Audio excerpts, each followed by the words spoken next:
మనకు విపరీతమైన వైపరీత్యాన్ని ఇస్తుంటాయన్నమాట.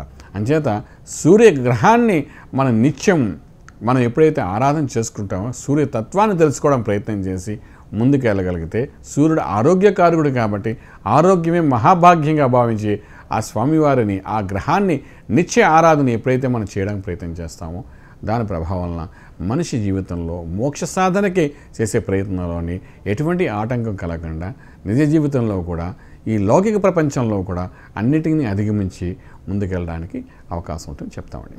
మూడో ప్రశ్న, లగ్నం భావం. మనం ఇందాక మాట్లాడుకున్నాం 12 లగ్నాలు, అక్కడ ధనుభావము, ధనస్థానము, తృతీయ మాతృస్థానము, చతుర్థ స్థానము, పంచమ స్థానము, షష్ఠ స్థానము, సప్తమ భావము, అష్టమ భావము, భాగ్యభావము, రాజ్యభాగము, లాభస్థానము, వ్యయస్థానం. సో ఈ విధంగా భావాలు చూస్తున్న 12 భావాలు 12 రాసులు లగ్నం నుండి మనకు కనబడుతుంటాయి. లగ్నంలో రవి అనే గ్రహం ఉన్నది, అంటే శరీరం మీద ఉన్న తనుభావం మీద ఉన్నప్పుడు మనిషి కోపోగ్రతుడై ఉంటాడని చెప్తారు, కానీ దాంతోపాటు స్థితిలో కూడా ఒక యోగాన్ని తీస్తుంటారనమాట. కోపంలో కూడా ఒక అర్థం ఉంటుంది.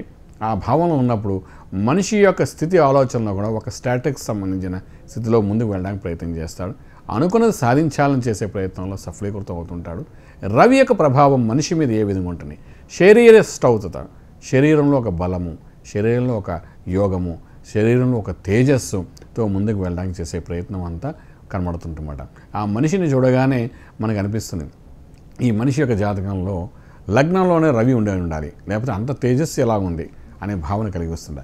అయితే ఇక్కడ లగ్నంలో ఉన్నప్పుడు రవి చేసే పని ఏమిటి అంటే, శరీరంలో ఎటువంటి అనారోగ్య స్థితి రాకుండా ఒక మంచి ఆలోచనతో, మంచి శక్తితో ఉన్నతమైన స్థాయికి, ఉన్నతమైన స్థితికి, అదే ప్రభుత్వ స్థితిలో మంచి స్థాయికి వెళ్ళడం, వీటన్నిటికీ కారకత్వం అవుతుందన్నమాట.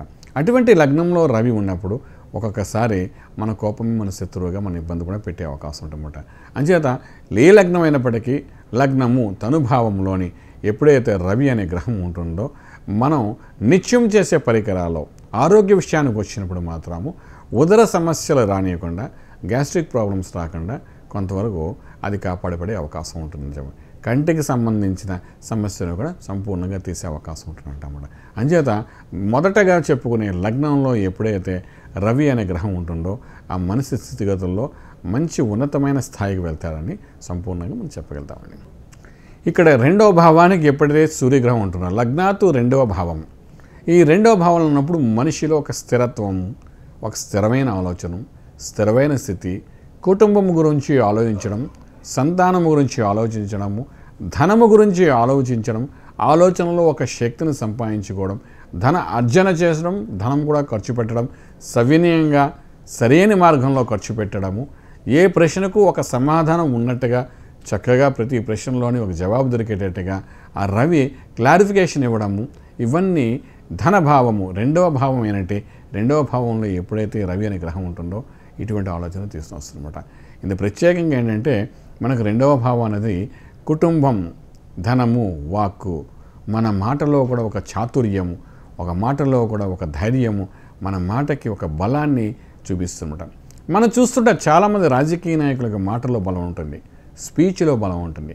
ఆయన చెప్పే ఒక మాటలోని ప్రతి ఒక్కరు లక్షలాది ప్రజలు విని అలా తన్మయత్వంలో ఉండి ఆయన మాటకే జేజేలు చెప్పేటట్టు ఉంటారు. ఇలాంటి కార్యానికి కారణం ఏంటంటే ధనస్థానంలో ఉన్న రవి యొక్క ప్రభావం అంటారన్నమాట. ఇటువంటి స్థాయి తీసుకురావడం, ఒక సమన్వయ స్థితిలో ఆలోచన, మనస్సు, మేధస్సు, మనిషి యొక్క శరీరము, మనిషి యొక్క వయస్సు అన్ని సమన్వయపరుస్తూ ఏకాగ్రతతో మాట్లాడడానికి ఒక వాయిస్ని బయట తీసినచ్చేది ధనస్థానం ఉన్న రవి మాట.